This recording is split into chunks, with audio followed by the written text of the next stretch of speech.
قدامي كفال علالنا مسجد عميت نيات أصفها حفشة ودحرة وايتان بفلاي كعا نقاب سدات تويلدوم زعابي أحواتنا إرتروان كقات ممزخل نيمن النت كلولاون كالقوت أقماتن مفتحيهم من العلنا سفح زبالة على الحزنا مزئنا نيرنا نياتون بوغانا نوزوما قدمنا زقلت نيام شقرات آتو كراز صحافتهم قدمتات أغربات اللانيرا أبناي لومي كالعين مودعتان كفال مدبنا مبار كعب بحري بجلفاز خونو تحسوتات قدمتات نياتن حزنا لكم مزئنا لنا سنة مكتتال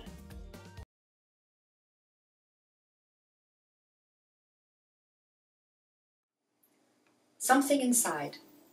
It grows and it dies. It conceals itself, shapeshifts, from highly active to dormant, stagnant. Then it subtly transits, aligns itself with a self-righteous stuntman that can take leaps and bounds into realms no other can. What an illusion. A temporary state of blissful confusion. A walk of shame through the rubble left precedes the countless sleepless nights of exuberant highs. Rhythm of life, interrupted, promotes dysfunction, leaves you numb. Reminiscent of times moments were savoured and felt through every sensory with deep satisfaction. If only those moments were infinite and remained soulful and genuine, life would be very, very different. From fearless to having envy for the common conception of a coward, for the definition has been internally and personally redefined in your anxious mind. Lowest moment, trapped. When something inside, it grows and it dies, it reveals itself, that ugly four-eye. Tried to warn you, but you couldn't adhere to the signs. Egotistical pride left you blind to your own slippery demise, and again, like a phoenix, you eventually rise. But this time is very, very different.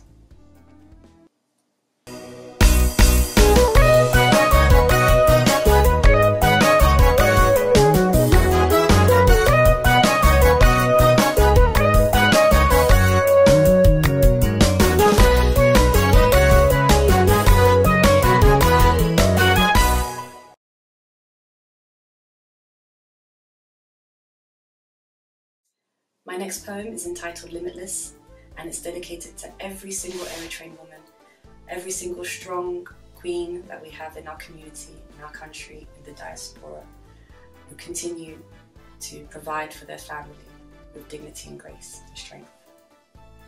Soliloquies string together subconsciously, forming a symphony that embodies an internal struggle. Mirrored by the pressures present in the physical, nonetheless, her strength manifests into positive thoughts. Moving on, the source of her will lies in her ancestral blood, granting her the momentum to push through and overcome, carrying the seeds of her future daughters and sons. Her visions act as an optical mantra, coupled with an encouraging sweet hum. The sound of freedom lulls her into ease. As she steps forth alongside the calm breeze of peace, a goddess, adorned in simplicity, the essence of divinity. Cognizant, she consciously weaves past distractions insidiously designed to tempt. Yet if she so happens to succumb, she picks herself up and reflects. Wisdom bound, she attaches none to the flesh. Elegantly, exquisitely, beautifully flawed, her past wrongs are admitted and addressed. Humble, she willingly accepts she's far more complex, so her soul she boldly protects. Spine straight she glides, her celestial presence is subtly felt. The depths of her suffering is difficult to fairly project. Masked by shadows, her ancestors present themselves as lit silhouettes. Emerging from darkness, they radiate paths she may not have dreamt yet.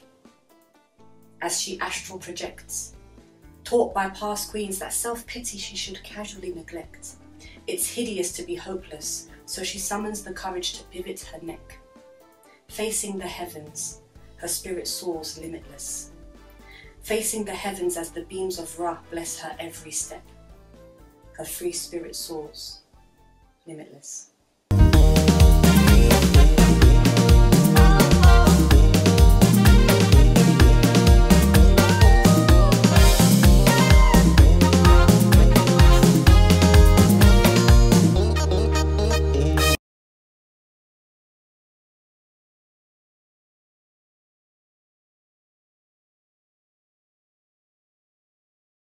No, she can't be. She must be mixed. Look at her hair. Those awkward stares, acting as if I was unaware, but I could see the process.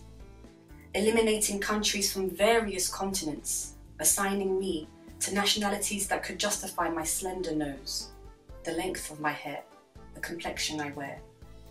Playing on my insecurities and secluding me to an island filled of rejects and hybrids because I couldn't possibly be pure like them. My ancestors must have been of a different shade to them, speak different tongues from subordinate cultures for this image to make sense. Curious and judgmental. Opinions fixed with their apparent factual deductions, and I, nor proud or bold enough to shed light on the matter. Bearing in mind, this is all mental chatter. Who knows? They could just be staring aimlessly. An endless list of possibilities to the feeble mind, lost without pride, no identity in sight. It didn't matter that I came from a strong bloodline. Too ignorant of this truth as I distance myself, believing my own lies. Foolish, I guess, but we all walk a similar path to reach a secure sense of self. Ignorance and distance and imitating others is norm. But how far must we walk till we yearn for belonging? How much must we mentally endure? Her parents should have taught her better. How could she not know who she is? Born in a foreign land, with no man outside of your family bearing your face. Where do you truly belong if you were born during the time when your country is stripped of its name? Identity. Knowing thyself is a confusing game, ever-changing, evolving as intent morphs. One day you're so secure in the image you've built of yourself, then you crumble under the weight of your own scrutiny, closely examining that you never truly knew your own ancestry. Fighting to fit in, desperately finding ways to connect, discovering similarities with cultures so far from your own. Anything too similar would be shameful. There's no pride in where I came from. How? How could the pressures of society inflict such torment inside of me? How could I gladly deny my family tree when my people are known of such beauty, with roots deeply intertwined in history? How? Maybe this is all just my own weak insecurities. Maybe I'm the only one who imposes such madness within me. Or maybe we all battle with this culture clash, having to adapt, never really knowing how to stand tall individually without a noticeable collective, when all fall so obviously in line with their pride, pack or tribe. A form of isolation. In fact, I've been subjected to lesser forms of racism by brothers and sisters noticeably darker than I, with origins from lands known by Europeans or the common man. You're not black. Was never bold or educated enough to tackle this. Responding now with, neither are you. A colour can't embody a timeless people, traditions and rituals more ancient than Hebrew. Why are our minds so feeble? The root of self-hatred, it's evil. Begging acceptance from communities that should welcome us. Segregated, isolated, ostracized instead of celebrated. Granted, I never had any involvement in the debate of plantain or planting. Does that make my father less of a black man or an African? Shallow minds can't comprehend the superficial divisions inflicted and perpetuated by proud men. Rooted by what? Maybe slavery, maybe jealousy. maybe ignorance, maybe neo-colonialism. Maybe the image of Africa force-fed to first-generation Africans in Britain dictated a universal face to brand a continent that births all shades. It's simply insane to think my origin is questioned because I don't fit in a white supremacist's ideology of what an African should look like, what features I should exemplify, what traditions I should practice. No wonder why this internal conflict can lead to madness, as if others have the answer of an African personified. Time for us to unify. The diaspora need to wear African attire or cloth with pride. Have Africa in mind. Seek the elders that will pass the baton to aid us in strengthening our motherland ties. No longer believing in the lies that you are an eternal outsider, forever subjected to looking in from all angles. Letting go of the notion that we are homeless, that we don't belong here nor there. Once secure, wherever you are, you will find home. You will know who you are.